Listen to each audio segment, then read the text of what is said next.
place, a new home for a while. Let me feel alive. Nothing to hold me back. Take my time, just enjoy the ride.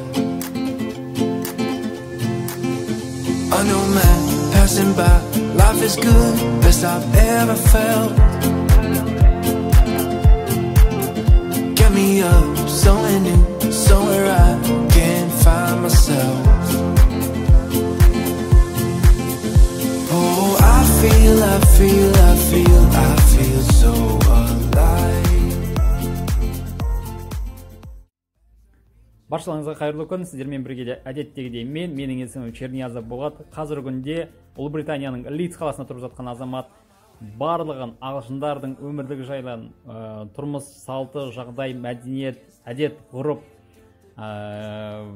дүкендер жайынан ақпарат пен қазақ тілінде бөлісетін азамат. Бүгінгі түсіріп отырған видеомыздың ерекшелігі бұл алдындағы айтқандай ағылшындардың көптеп неге Түркия еліне барады, және де бұлар неге Фетхе, Даламан, Анталия қалаларына барады, соның қыр-сырын білу. Және де бізге Қазақстаннан қонаққа келген туысқандарымызбен кездесетін сәтіміздің барлығы осы видео көрсетілген. Мен бір күндік Анталия бізбен бірге кеттік. Таңғы сағат 6 біз отбасымызбен Фетхе қаласының орталық автостанциясы Отогарға барып, онда билет алдық. Бір билеттің құны 2500 теңге, біздің теңгеге шаққанда 100 лира. Таңғы сағат 7-де автобус жүрді. Автобус таулы мекендермен, ойлы шатқалы жерлермен жүрді. Жолдың барлығы идеальный, трасса керемет, бірақ серпантины өте көп. Баламен жүретін болсаңыздар, бұл өте ыңғайсыз. Егер өз машиналарыңызбен болатын болсаңыздар, көптеген жерлерде тоқтап, түрлі фотолар жасауға болады, мүмкіндіктер болды, бірақ мен өкінішке орай бізде ондай болмады.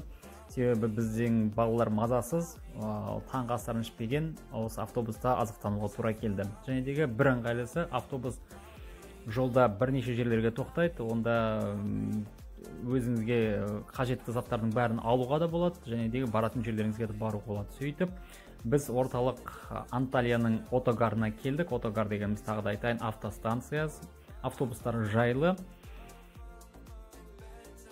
Сонымен Отогарға келдік те, біз такси алуды жөн көрдік. Такси бізге орталыққа дейін жету үшін 2500 теңгеге мөлшер шамасы шықты. Бірақ бұнда трамвайлар бар, автобустар бар, солармен қолдануға болады негізі. Мен Анталияның орталығы болып саналатын мына мекен Адриан Капысы деп аталады.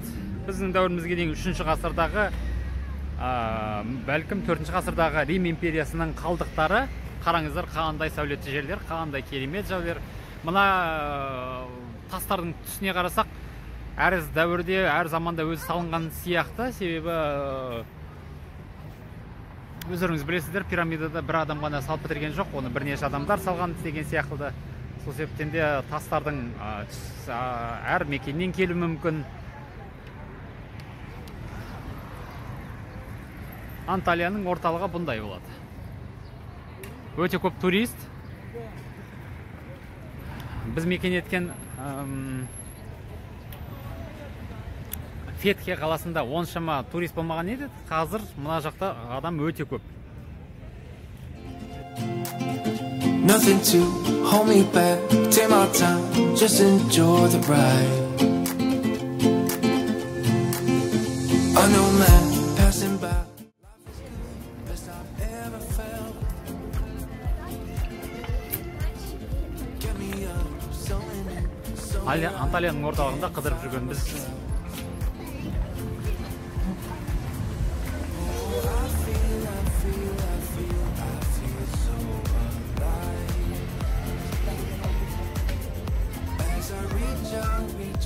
Reach out to the sky. I found my way. I was in the dark against it all, but made it through the day. 'Cause I found my way. In bad times, I know I'll be okay. 'Cause I found my way.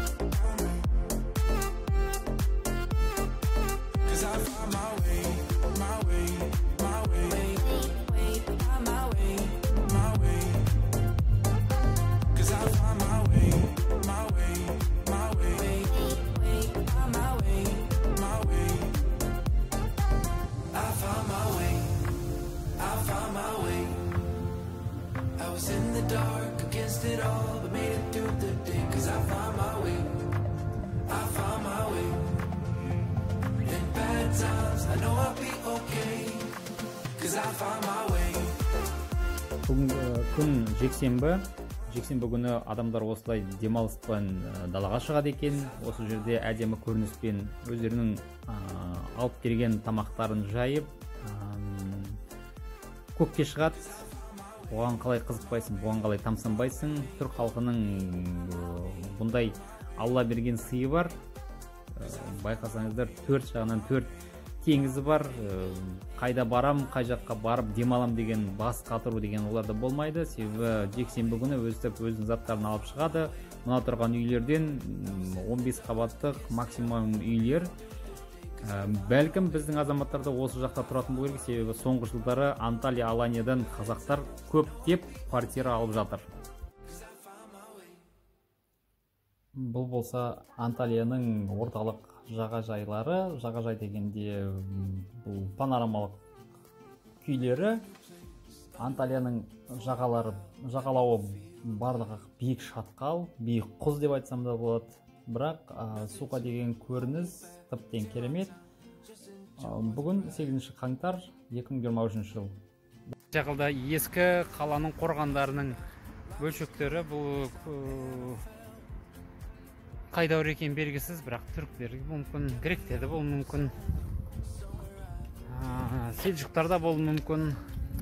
Қаншама империя осы мекендерде елі кетті. Кең қазба байлықтар жатыр. Біз Дүден деген саябақпен кетіп бара жатырмыз. Мына жерлері бір Алматыда осындай бір жерлер бар еді. Весновканың бойында аттарын ұмытып қалдым. Қандай да бір өзендердің жанында осындай бір жерлер бар тұғын. Мына жерлерді қараңыздар, қандай тым керемет.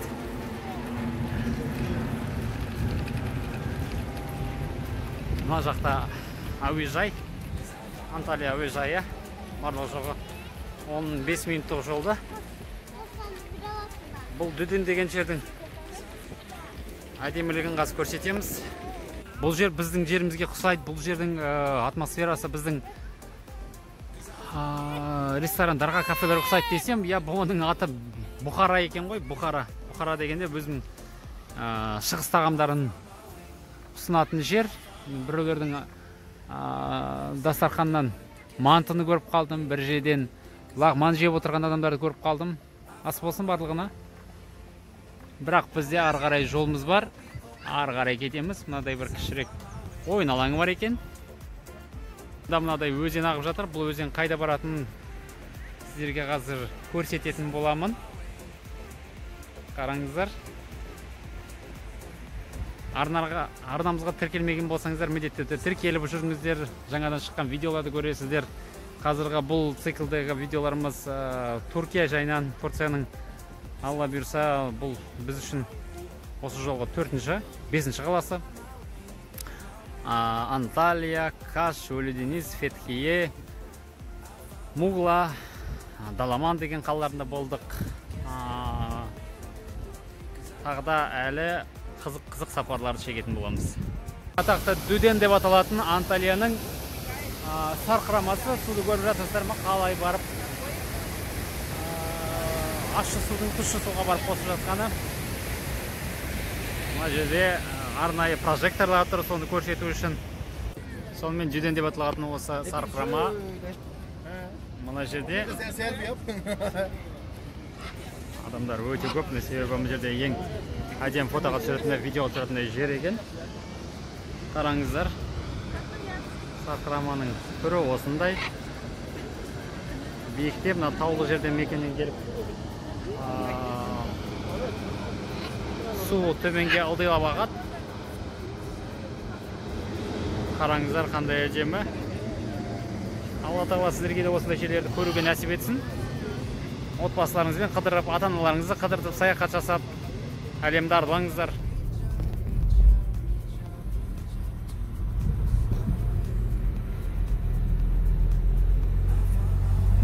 Анталияның таксиларында бұндай немелер бар екен. Камералар бар екен бәр жерде.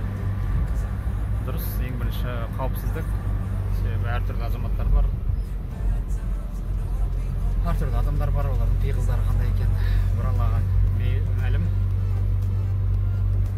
Біз қонақ үйге кетіп бара жатырмыз.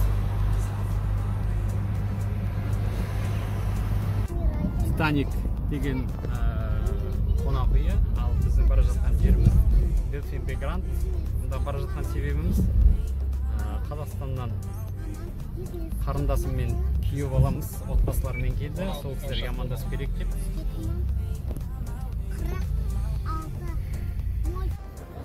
Міне мен Қазақстаннан қарындасым мен күйеу баламның балалары келді. Солар үшін арнайы біз 200 шақырымдық жолды жүріп келдік. Олар біз үшін қаншама ұшып келді. Сол себептен де саяхаттап қыдырып жүріңіздер.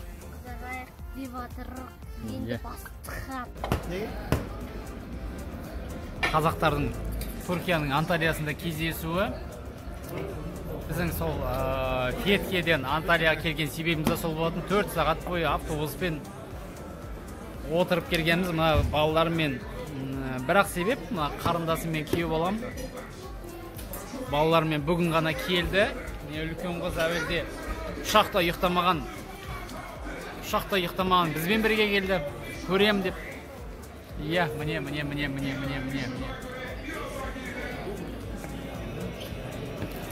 Алла тағала сіздерге де қыдыруға, ел аралауға нәсіп етсін, жазсын. Видеоларды қарай жүріңіздер, бағасын бере жүріңіздер. Сол Қазақстаннан келген жылу. Кешкі Анталиядағы бұндай саяхат. Қазір уже кешкі сағат 9-ның шамасы болып қалды. Алдарымызда тұрған Титаник, Delfin деген, Miracle деген атақты қонақ үйлері. Бұл қонақ үйлер элита санасындағы, люкс классындағы қонақ үйлер.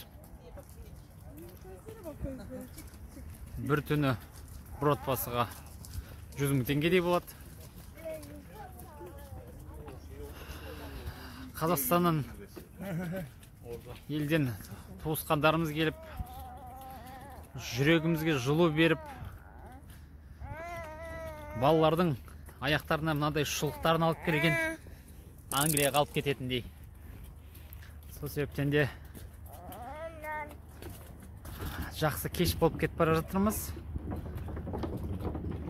Біз деген өзіміз қалдық. Амеру Серкан пансион дегенге барып көрдік. Серкан пансионы. Бұл пансионның бір түні 17 500 теңге екен, соны ойланып тұрмыз. Біз қонақ үйге келіп тоқтадық. Біздің номеріміз мынадай.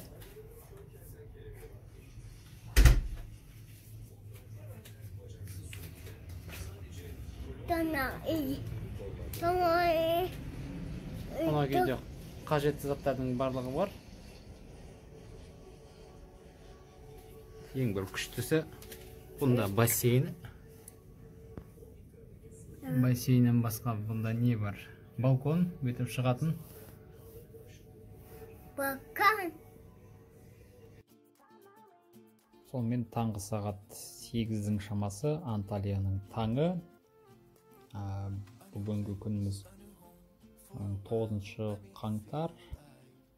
Бүгін түске дейін Анталияда болып, содан кейін қайтадан Феткеге ұзақ сапар жол жүру керекпіз. Ал қазіргі бар уақытымызда осы кереметтей күйге қарап, ойланып, армандап алдық.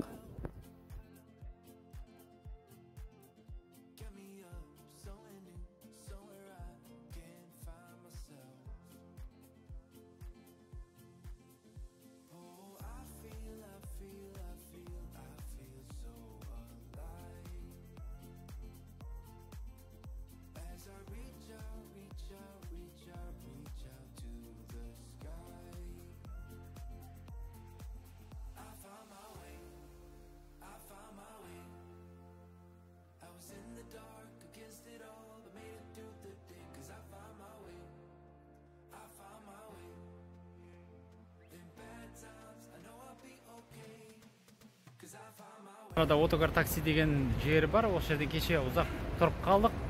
Бірақ тұрмай ақ қойға да болушы еді. Мына Автовокзалдың арғы бетінде ыңғайлы, өте жақсы. Центрге баратын трамвай бар екен, сол трамваймен тура қаланың орталығына баруға болады. Ал біз болсақ осылаймыз, пончик жеп, тамақ ішіп, кетейік деп жатырмыз. Сонымен біздің бір күнгі Анталияға жасаған саяхатымыз тәмамдалып келді. Бұл отогар деп аталатын немеге келдік, автобустар аялдамасына. Мына жақтан түрлі бағыттарда автобустар жүреді. Алда ұзақ жолымыз бар, 3 сағаттық, 3,5 сағаттық. Алла бұйырса, өз қаламызға жетеміз. Ертең бізде Манчестерге ұшағымыз бар. Сол ұшақпен Айтадан кететін болдық. Біздің автобус. Максим! my way.